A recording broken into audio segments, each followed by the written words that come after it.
Guys, good morning.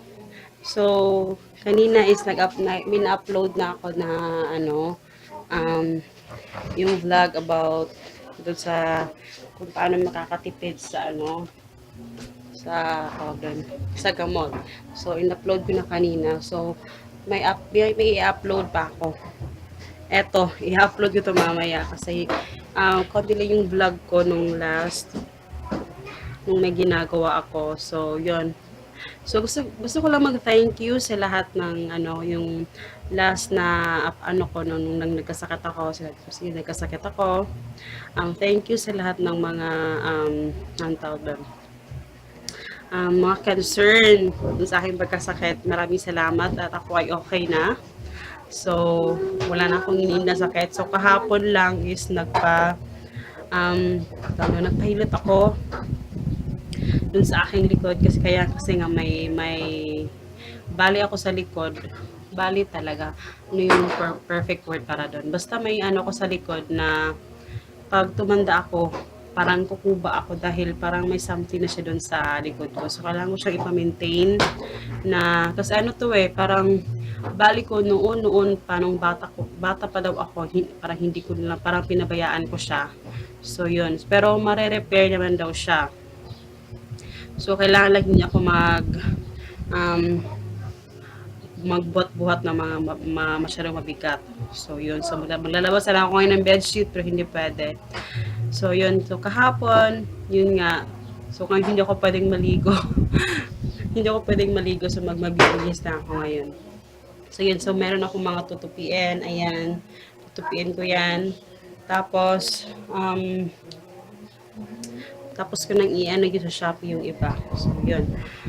So, yun, nag-update lang ako guys at gusto ko lang magpasalamat talaga dun sa mga nagpaabot ng inyong concern. Thank you so much, na-appreciate ko dun sa akin yung mga nagko-comment, nag-message, nagko-comment sa YouTube sa baba. Tapos, yun, salamat, thank you talaga sa lahat. Talagang na-appreciate ko yung inyong concern. Maraming salamat talaga. Tatapusin ko na yung vlog dito guys dahil i-edit ko din to para ma-upload ko na yung parang 2 days yung kasali sa vlog na to. So, hi guys! So, today miss maglalaba ako. Kukunin ko lang tong mga damit dito kasi parang tuyo na to lahat. Tapos, yan yung puti. Yung puti ni Papa, tapos yung mga puti ni Hagrid. So, may lalaban ko pa yan ng isang beses pa. Tapos, yun na. Tapos, hindi pa ako nakapagtupi. Hindi pa ako nakapagtupi kasi pinatulog ko si Hagrid. So, ayun, tulog na. And, yun, sisimulan ko na maglaba.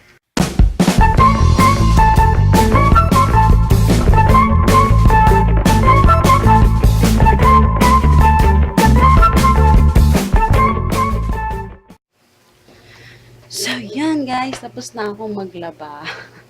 Actually, hindi pa tapos yun talaga kasi inano ko lang yung mga puti. Tapos, nagtulog si Hagrid. Naluto na ako ng kasi marami kaming saging saba. Bigay ito ni Mama, mother-in-law ko. So, ayan, marami. So, medyo iba talaga yung kulay. Pero, ayan, lulutuin ko siya kasi kaninang umaga, naglagay na rin ako niyan sa kanin. Minsan inilagay ko siya sa kanin para maluto siya kasama nung kanin. So, today is lulutuin ko na lang siya. Ayan. So, si Mama parati siya nagdadala ng mga saging. So, teka. So, habang niluluto ko yung saging, tutupiin ko lang muna to kasi medyo marami na. Kasi may hirapan na kami naghanap ng damit namin mamaya.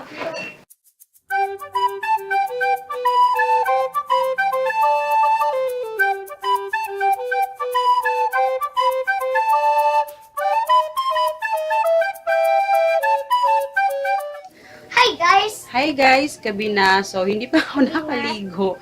Kasi, inaantay kong mag one day yung hilot. Kaya nag one day na kaninang alas 5. So, pwede na akong maligo. So, yun.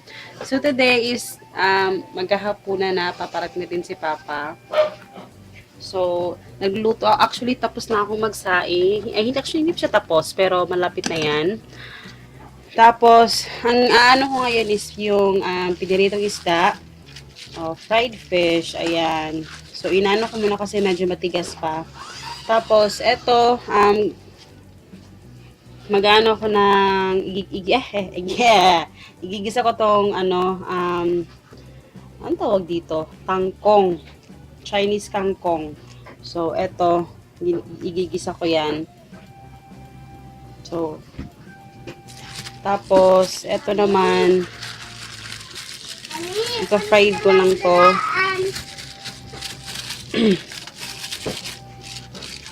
Kadangaw.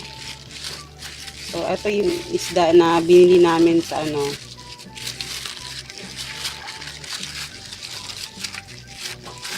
So, cellophane lang yung pinaglagyan ko guys kasi hindi pa ako nakabili nung ano. So, huwag niyong gagayahin yan ha. So, yun. Maglalagay lang ako ng ano, parang side, pang ano lang na side sa at least may gulay na nakakain. Kasi pag ako lang, pag umaga, yung okra yung inaano ko. Pero since hindi na sila kumakain ng okra talaga, tapos isda pa yung ulam namin ngayon. So, kailangan may gulay. So, yun. Lulutuin ko muna siya guys para makapagligo na ako after this kasi darating yun si Papa. Siyempre, hindi naman pwedeng mabaho tayo pagdating niya. Ganun pa rin yung suot ko. So, diba? So, lulutuin ko muna ito guys. So, ito na siya guys. Maglalagay lang tayo ng konting asin. Konting-konti lang dahil yung UTI. Kumusta naman yung UTI natin?